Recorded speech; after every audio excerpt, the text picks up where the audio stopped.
மார்த்தாண்டம் மேம்பாலத்தின் அடிப்பக்கத்தில் உள்ள நிலைமை, சுமனை தொழிலாளிகளுடைய நிலைமை பார்த்த பரிதாபம் பாருங்கள். வேலிக்கைகள் மார்த்தாண்டம் கீழ்ப்பக்கத்தில் உள்ள வேலிக்கைகளை பாருங்கள். சாலையிட நிலவாரது பாருங்கள்.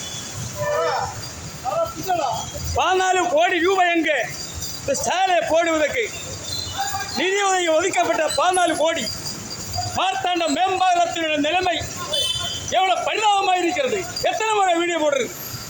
என்ன வேடிக்கை பார்த்து கொண்டிருக்கின்றீர்கள்? அதிகாரிகளும் நெடுஞ்சாலைத்துறை அதிகாரிகளும் சம்பந்தப்பட்ட மற்ற அமைச்சர்கள், எம்எல்ஏகள், எம்பிகள் எல்லாம் இதுக்கு ஒரு முடிவு வருமா? தமிழ்நாடு முன்னேற்ற கழகம் கண்டிக்கிறது. சாலை அமைக்க வேண்டும்.